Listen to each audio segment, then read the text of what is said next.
Hello and welcome once again to Overcome Yourself. My name, as you know, is Nicole, and today I'm here with Stephanie. And Stephanie is an art therapist. Is that right, Stephanie? Yes, that's right. Very cool. So I'm so excited to have you on, Stephanie. I love art. I recently discovered painting a few years ago. We went to a painting with a twist. I don't know if you know what that is, because I didn't think I could paint. And, I followed the instructions and then they made us take a break and we came back and I still have them hanging on my wall. It was so cool.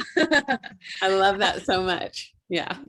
And so I'm so excited to talk to you about, healing through art and just expressing ourselves and not being scared to just put something. It doesn't have to be perfect, man, right? It's Right, just about right. getting it out. So tell us a little bit more about what you do, Stephanie, and then we'll go from there. And I want to know more about your background and stuff. Okay. So as an art therapist, and I'm an expressive arts therapist as well. So that means that we work with all the arts. So writing, movement, yoga, breath, painting, making art, all the arts. So my work right now is one-on-one clients. I do a lot of trauma work with children and adults. Previous to that, I worked for a nonprofit and we responded to natural and human caused disasters like the Pulse nightclub shooting and fires and all of the, things that happened in our world. Mhm. And that was through therapeutic art. So basically helping people heal through the arts and communicate through the arts. And that's how I found my way to be an artist as well. So I'm an artist first, and then I became the rest, an educator, facilitator, and therapist. I love it. That's so important. You know, art is so important and allowing ourselves to be creative and to play with colors and to write things, practicing my breathing. Like they'd say, practice your breathing and do this thing. And so I got my little watch on. And the other Yes. day I was like, let me see how this breathing thing works. I want to see the numbers. And so I just took the measurement and my pulse was like in the 90s. And then I just did like a breath. Like I took in 4, I held it in for 4, I did it out, and I did that 4 times. And that junk went down to the 60s within 30 seconds. Isn't that And amazing? yes, I was like, this is so cool. And when you're like working out, like that's what you got to focus on is your breath. So I was Yes. like, this is kind of like meditating, man, because you just, Yes. and Yeah. yeah. And And that's so, yeah, that's go, go, go. really go ahead. No, Well, no, you go. so in yoga, I'm also a yoga instructor. So I use yoga in the expressive therapies. And a lot of it, people don't realize that like breath breathing is one of the main things of yoga, right? Yes, But yes. it's not just about the poses, it's about the philosophy, it's about the breathing. And I want to tell you, it's an interesting thing. I have a client, I always assign, well, a lot of my clients, I'll tell them, meditation is super important. Okay. And I literally tell them start with 2 minutes a day because a lot of people are pretty like resistant or, I can't do it. I can't stop my mind, these kind of things. And the lady has a Whoop, one of those devices that you wear on your wrist, and Mhm. it measures a lot more than some of the other watches. I don't know. She's techie. But anyway, so she started doing it and she got this Whoop and she was like, now I have to meditate because my Whoop, it like changed her sleep. So she put meditation in the program so that she could measure how it was affecting her. And even from that little bit, it was affecting her sleep and her stress levels. And she could see it all in this program. So, just these small things, like you said, is super powerful. And that's kind of what I'm moving towards, focusing on, helping more people incorporate short amounts of time into their mental health and physical health through the arts, but in bite-sized pieces. Yes. And you know what? I am like a huge believer in establishing tiny habits. That's how I've been able to change my life, baby steps. One of the things that I talk to a lot of people about is practicing gratitude. Yes. That helped change my perspective and it changed my life. And I tell people, start with 3 things. That's it. 3 things that you're grateful for today. Um, and the magic happens, because usually when you sit down, you're like, I can't think of anything. Well, the magic happens when you kind of just sit there and let yourself explore, right? And let your brain find something. And a really cool side effect that happened was that kind of started melting into the rest of my day. you know, Yeah. because I'd be standing there. And so now instead of looking for something to be like sad or mad or, you know, bring it down, your brain is starting to train to look for the good in things, to look for the gratitude. So I think that those tiny habits it's such a big, big, big deal. It is a very big deal. And that's the thing, you know, that's really important because we're all busy, right? We're running businesses or, you know, we're doing all the things, as Glennon Doyle likes to say. And I have a saying that I've used since like my 20s. It's start with a 1-inch square. And that's by a writer named Anne Lamott. And so I kind of have borrowed that from her. And anytime I'm overwhelmed or anything like that, I say, okay, Stephanie, start with a 1-inch square. And sometimes other people say it to me and I'm like, but it's true, right? I'm like, oh, it just helps narrow down that overwhelm that sometimes we experience. And you know, this world tells us that we have to do all the things and we have to do them an hour a day and blah, blah, blah. But this is just not true. It's a lot of little small things, like you said, that help you accomplish everything, your mental health, your physical health, your business goals, relationship goals. Gratitude is huge, though. You're right. It can be the basis for everything. So I love that. I wrote it down. Oh, cool. Yeah, actually I wrote a whole book about gratitude and habits and leaning into what you think is your weakness, because I've found that a lot of times it's what we're good at. And a lot of people have told us, you know, oh, you're too loud, you talk too much, you're too this, you're too that. And so we think that it's our weakness when in fact it's actually our strength, and it's just kind of been beat down out of us. And so those are like three big themes that I love to talk about. So I love that you're doing kind of the same thing, but in therapy, you know, and helping people work through some tough stuff in a way that is not so threatening, right? Because painting a beautiful picture, even if it's like dark or dreary or whatever, like you've made something out of something that, you know, Something out of nothing sometimes, something right? out of nothing, right? Like out of what Or something that you're like, why did this happen to me? And you know, creating art with it, that gives it a reason. You're helping others, you know, yeah, right? Don't you think? absolutely. I mean, here's the thing that happens. So one thing to know about the expressive arts is that you don't have to have experience, right? Because if you can make a mark on a paper, you're making art. Now, of course, there's probably artists that would disagree with me on that, but we really are focused on the process of creating, not the outcome of the creation. So that really needs to be known, because people do feel pressure around creating art because that's something that happens really young. I can't draw. I can only draw a stick figure, things like this, right? Yes. But it's not about that. It's about color and movement and mark making and words and telling stories and all of that. That's what it's really about. So, you know, sometimes people can be intimidated by, oh, I'm not an artist. But to do this work, you don't have to be. And something that is really important, you know, because of what we've been through in our world the last couple of years, we kind of have a collective, I think, trauma. That word is used a lot these days, but we have been through a collective trauma, no matter how it affected you personally. When something happens worldwide, it affects us. And so I'm really thinking about how can I help impact more people and help more people have access to these tools, right? Because we've had a big paradigm shift and we have to shift with it. We can't keep doing what we did because it's not working for a lot of people. And you'll hear, I'm sure you've heard people talking about this, like the things that I was doing for self-care aren't working anymore, you know? And also I've really learned that healing and overcoming occurs in community. It doesn't occur in isolation. And I think that's why we had so much suffering. And I mean, we're still in it, but people got really isolated, and then that's created a whole mental health crisis. So even if you were doing okay before and you experienced any of those things, it's changed, right? So really healing in community is super important. I think that the mental health crisis was already Oh there, yeah. Yeah, but for sure. being isolated forced us to face it, Yes, because we I couldn't agree. be distracted with the everyday things and going out and, you know, and friends and this. And so we collectively as a society came to a point where we all had to face those demons all at once. I agree. I agree. That's You true. know? Yeah. Yeah, that's such a good point. I But was it's something it's kind of a good thing though, because I mean, no offense to anybody.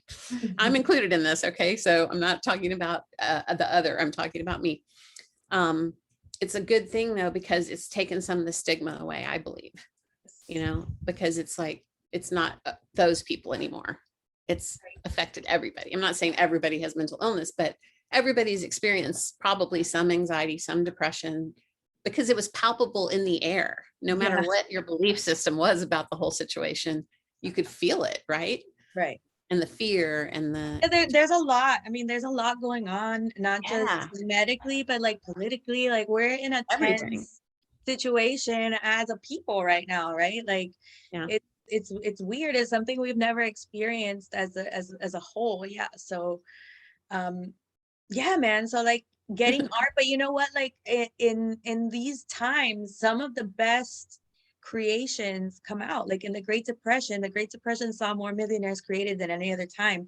And I'm so excited to hear, to see when we're older the stats from the Great Recession, because if more millionaires were made during the Great Depression, I mean, can you imagine what's being done right now, with 2008 and this, like the effects of this are going to be incredible, because there's I people, believe you.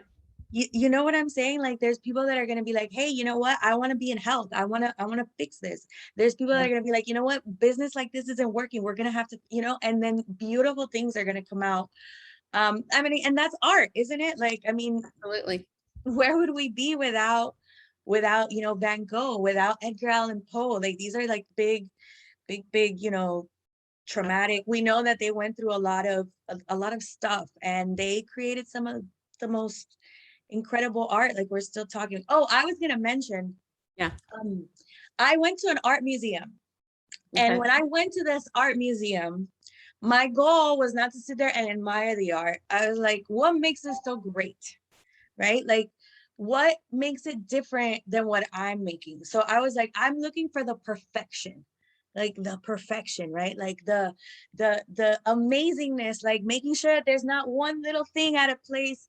And what I noticed is that that's not true. The stuff that's collages, like not everything doesn't end in a square line. Some of the pages, and I'm like, these people aren't perfect. They were brave enough to just get their ideas out. And there was one particular one, and I think it's really funny, because there was this one particular painting, and it was all black except for one little pink line, right? And I'm like, what the is this? How is this? It's just one line. I mean, that's all she had to do. But I'm like, but she did. The difference is that she put it on the I think it was a she. She put it on the canvas, and like you're like, oh, that's too simple. But she was brave enough to do it. And what's the best part about this is that's the exhibit that I'm still talking about. Even though I was like, what is this? Right? It's the one that stands out the most vividly to me. And it's the one that I still talk about. I don't talk about the more complex ones. That it was that was like, what is this? And so that taught me that it's not about being perfect. It's not about creating like the perfect color combination. It's just some of them were downright ugly. And I was like, what? But they were brave enough to put it on a page. They were brave enough to Absolutely. create it, and then that's how it got into a museum, because it's not in their head, right? Exactly. Yeah, they let it out. That's really powerful. Yeah, because a lot of people criticize abstract art like that, minimalist abstract art, like, there's just a white canvas or things like that. So I really appreciate that perspective. And just the idea that how much seeing art changes us, right? And seeing beauty in our homes. And that's one thing that happened during this last couple of years too, is people, like, the most amount of money was spent on people's environments, like decorating their homes and improving their homes and things like that. So I think that's interesting too. Not only did we have to stop and look at ourselves, but we were also like, oh man, I need some color around here. Or You know what? Another way that spending went up, because this is one of my industries, was cooking at home. That's an yes, art form too. it is. People spent so much more money on things to cook at home because we weren't going out, Right. right? And that's really cool too, because you know what? One of the things, like when I was really depressed, one of the things that I couldn't do, that I didn't find there was like, I couldn't dance. I love dancing, but when I was really depressed, I couldn't. And another thing that was really hard for me was doing things like cutting vegetables. It seemed like just such a long task. So I have such an appreciation for like cutting fresh vegetables, you know what I'm saying? And the Yes, yes. crunch and seeing the colors and so just seeing the art and the beauty and like all things, right? Like I think I that's have to tell you that you keep saying these things, and my little freebie thing is called 7 Ways to Experience Miracles in Every Moment. oh, I love that. Tell me And more about that. so I just am laughing because it says noticing visual beauty, and it's kind of walks you through how to, because what happens is if we don't pay attention, like when we hang a painting on a wall, like if you work for a gallery or even a museum, they're always rotating their art, okay? Because what happens to humans is we stop seeing things when they're staying in the same place. So we encourage people to move things around. So that's one of them. And then the second one is savoring delicious food. And I go through things, but a lot of the things that we're touching on, laughter is in there, and plugging yourself, moving your body, all the things. I just love it that it's that synchronicity, right? I love synchronicity. I love that. And but those are the things that, I figured them out for myself. Like when I couldn't afford to go to the doctors, when I didn't have a business, when I didn't have a community, right? Those are the things that I figured out for myself. And all of those things happened from that gratitude practice. Yep. That's where it started for me. It was something really easy, and it took me forever to start because I was like, this is too simple. No, it's just too easy. It's just, this doesn't make any sense to me. There's got to be something more. There's got to be, It's funny that you keep coming back to that analogy of simpleness, right? Mm-hmm.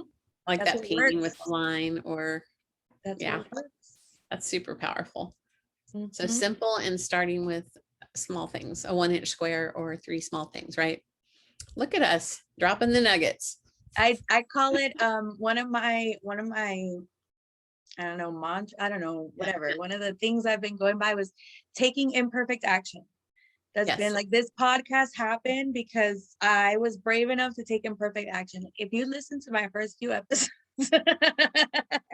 I'm not this person, I wasn't comfortable. I was still finding my voice and I didn't know what I was doing. But if I hadn't done the recording and felt awkward and cried and decided I wasn't going to do it, and then I decided to get back on the horse, I would have never met you. Like I wouldn't be doing this right now, and so this in itself is art. Like we're creating art right now. Absolutely. Right? Yeah, everything. Life is art. I mean, to me, I know that I really love the gratitude practice, and I do practice that as well, but you're giving me a great reminder that it is one of the simplest things we can do. And our mind doesn't want to do that. And we do have to train our mind to do that. Because there's a book called Positivity, and it talks about having to do 3 positive things to overcome 1 negative. And so starting to build up that bank, and by a gratitude practice, that's what you're doing. You're building up the bank. So when the negative thing does occur, it's easier to bounce back from it, So that's a real brain science thing. It's not just us being woo-woo, right? Right. No, I call it, I learned about it as overflow. Like what's in you is what's going to come out of you. And so like, if it's negativity that's in you and you're like, why am I so negative? Because inside is negative and that's what comes out. And this is not about toxic positivity. Like I don't, if something sucks, it sucks. Right. But this is about learning to find the positive, even when, because like, like I lost my mom, I've lost my baby. So you have no choice but to learn to, you have to find something good in that, or you're just going to disappear, you're just going to like melt away. And so when I say practice gratitude, I'm not talking about like hoping to get straight A's on your exams. Like I'm talking about, I had to learn to practice gratitude, like to save my life, Yeah.